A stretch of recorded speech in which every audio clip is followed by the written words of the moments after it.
Guten Tag, liebe Zuhörerinnen und Zuhörer. Willkommen bei Wow Spoken German. Ich bin Adele und heute haben wir ein Thema, das so viele von euch beschäftigt. Peter, ich fange einfach mal direkt an. Kannst du wirklich gut Deutsch lernen, wenn du alleine bist? Wenn du niemanden hast, mit dem du sprechen kannst? Hallo, ich bin Peter und ich freue mich, wieder dabei zu sein. Adele, das ist eine wirklich gute Frage. Und meine Antwort ist ja, absolut ja. Ich kenne viele Menschen, die sehr gut Deutsch sprechen und die haben es fast komplett alleine gelernt. Aber natürlich braucht man die richtigen Methoden dafür. Das stimmt. Und ich denke, viele Leute machen einen großen Fehler am Anfang. Sie warten. Sie sagen sich, ich lerne erst, wenn ich jemanden finde, mit dem ich üben kann. Oder ich lerne, wenn ich nach Deutschland fahre. Aber das ist ein Problem, oder? Ein sehr großes Problem. Man muss nicht warten. Man kann heute anfangen. Jetzt, sofort. Und weißt du, was mich immer wieder überrascht? Die Menschen, die alleine lernen und dabei sehr kreativ und motiviert sind, kommen oft sehr weit. Manchmal sogar weiter als Menschen, die teure Sprachkurse besuchen. Interessant. Und ich glaube, das liegt daran, dass man beim Alleinlernen sehr flexibel ist. Man kann jederzeit lernen. Früh am Morgen, spät am Abend, im Bus, beim Kochen, beim Sport. Man ist nicht abhängig von einem Kursplan oder einem Lehrer. Genau. Flexibilität ist einer der größten Vorteile. Aber lass uns konkret werden. Was sind denn die besten Methoden, um alleine Deutsch zu verbessern? Ich habe da ein paar Ideen. Die erste Methode, die ich wirklich liebe und sehr empfehle, ist Deutsch hören. Und zwar so viel wie möglich. Ah ja, das Immersionsprinzip. Man taucht komplett in die Sprache ein, wie ein Bad in der Sprache sozusagen. Und das kann man wunderbar alleine machen. Podcasts auf Deutsch hören zum Beispiel, so wie dieser hier. Das ist eine sehr einfache und effektive Methode. Genau. Und das Schöne daran ist, man muss nicht jedes Wort verstehen. Am Anfang versteht man vielleicht nur 20%, aber das Gehirn lernt trotzdem. Es gewöhnt sich an den Klang der Sprache, an die Melodie, an den Rhythmus. Das ist extrem wichtig für das Sprachgefühl. Ja, und nach ein paar Wochen versteht man plötzlich viel mehr. Das ist so ein schönes Gefühl, oder? Wenn man merkt, oh, ich habe das gerade verstanden, ohne nachzudenken. Das passiert ganz automatisch, ohne bewusstes Lernen. Dieses Gefühl ist wirklich wunderbar. Es ist wie ein kleines Geschenk an sich selbst. Adele, aber was ist mit dem Sprechen? Das ist doch das größte Problem für Menschen, die alleine lernen, oder? Man hat niemanden zum Sprechen. Das denken viele. Aber auch hier gibt es sehr gute Lösungen. Eine wirklich effektive Methode ist das sogenannte Selbstgespräch. Man spricht einfach mit sich selbst. Auf Deutsch natürlich. Klingt das seltsam für euch, liebe Zuhörer? Das klingt komisch, ich weiß, aber es funktioniert wirklich sehr gut. Ich mache das auch manchmal. Zum Beispiel beim Kochen denke ich auf Deutsch. Also jetzt schneide ich die Zwiebeln, dann gebe ich das Öl in die Pfanne. Die Zwiebeln riechen gut und so weiter. Genau.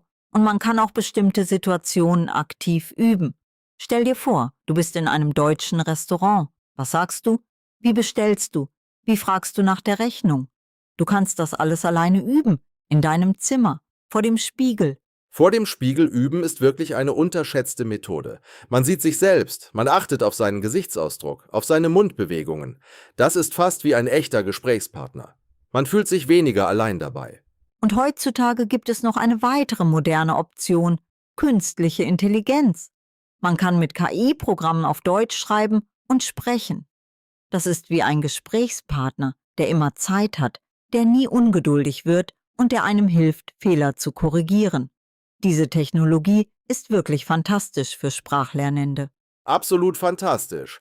Technologie macht das Alleinlernen so viel einfacher als noch vor 20 Jahren. Früher musste man ins Ausland fahren oder sehr teure Kurse bezahlen. Heute hat man alles auf dem Smartphone. Man hat sozusagen eine ganze Sprachschule in der Tasche. Aber ich möchte jetzt auch über etwas anderes sprechen, das sehr wichtig ist.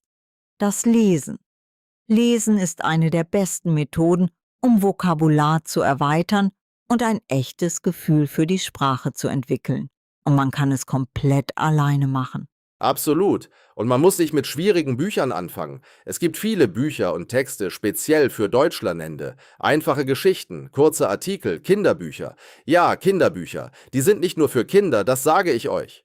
Kinderbücher auf Deutsch sind wirklich perfekt für Anfänger. Die Sprache ist einfach und klar, die Sätze sind kurz und es gibt oft viele Bilder, die helfen, die Bedeutung zu verstehen. Ich empfehle das wirklich jedem Anfänger. Und wenn man ein Wort nicht kennt, was macht man dann?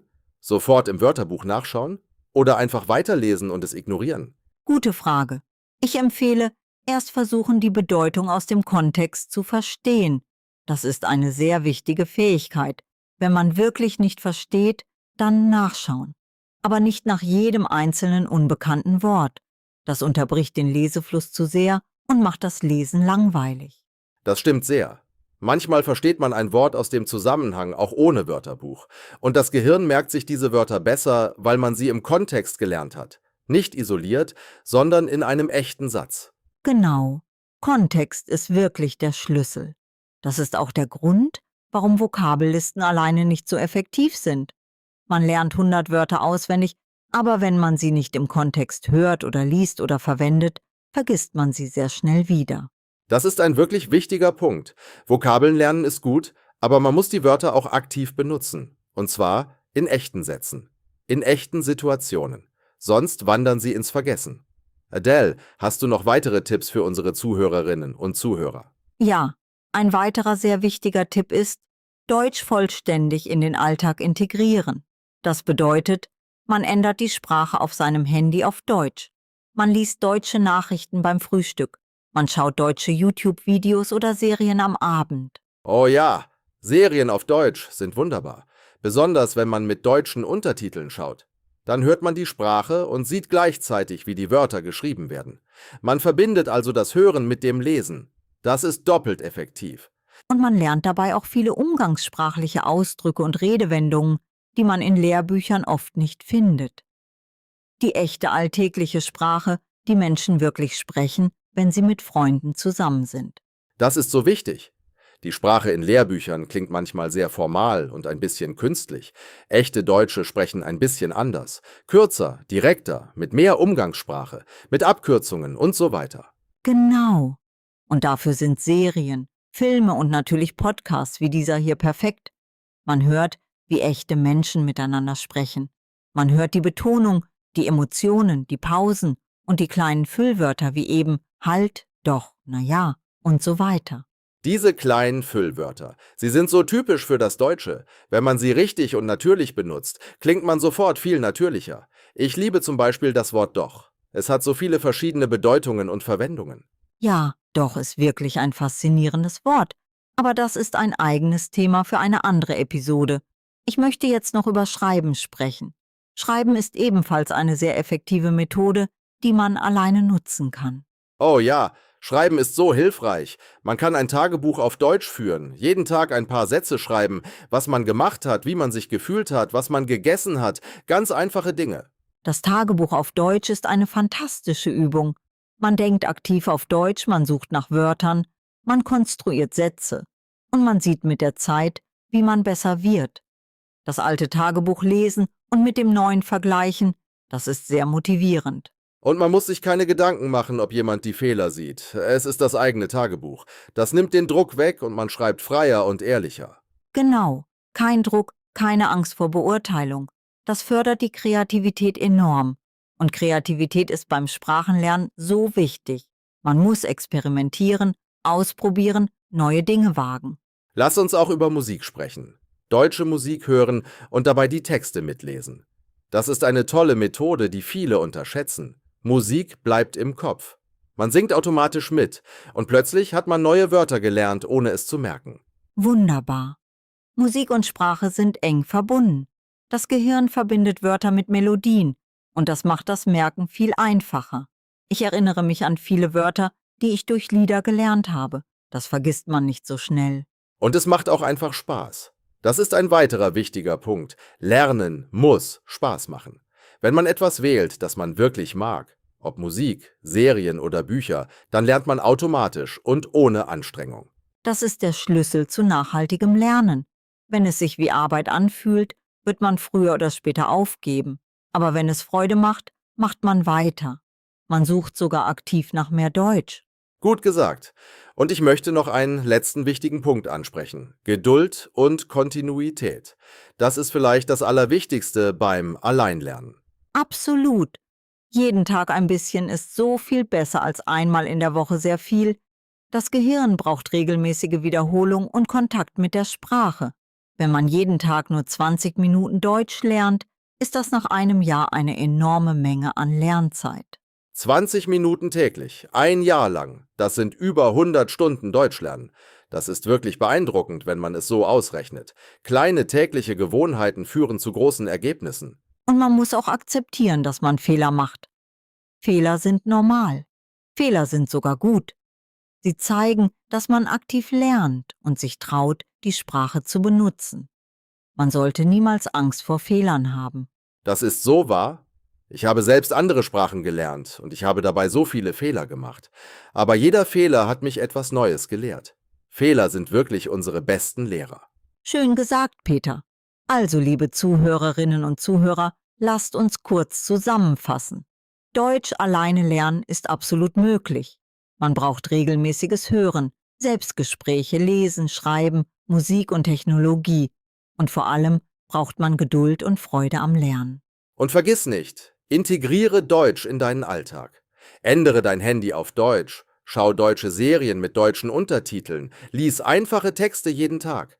Kleine Schritte, jeden Tag, führen zu großen Ergebnissen. Und jetzt sind wir sehr neugierig auf euch. Was machst du, um dein Deutsch zu verbessern? Hast du besondere Methoden oder persönliche Tricks, die gut funktionieren? Schreib es in die Kommentare. Wir lesen alle Kommentare und freuen uns wirklich sehr über eure Nachrichten. Ja, wir freuen uns immer über eure Kommentare. Sie inspirieren uns und helfen uns, bessere Inhalte für euch zu machen. Und wenn dir diese Episode gefallen hat, dann gib uns bitte einen Daumen hoch. Und abonniere den Kanal Wow Spoken German, damit du keine Episode verpasst. Wir veröffentlichen regelmäßig neue Episoden mit interessanten Themen für alle Deutschlernenden. Teile diesen Podcast auch mit Freunden, die Deutsch lernen möchten oder die ihre Deutschkenntnisse verbessern wollen. Gemeinsam lernt es sich wirklich viel leichter und macht mehr Spaß. Auf Wiedersehen und bis zum nächsten Mal bei Wow Spoken German. Viel Erfolg beim Deutschlernen und denkt daran, ihr schafft das. Tschüss und macht weiter so. Jeden Tag ein kleiner Schritt bringt euch eurem Ziel näher. Bis bald.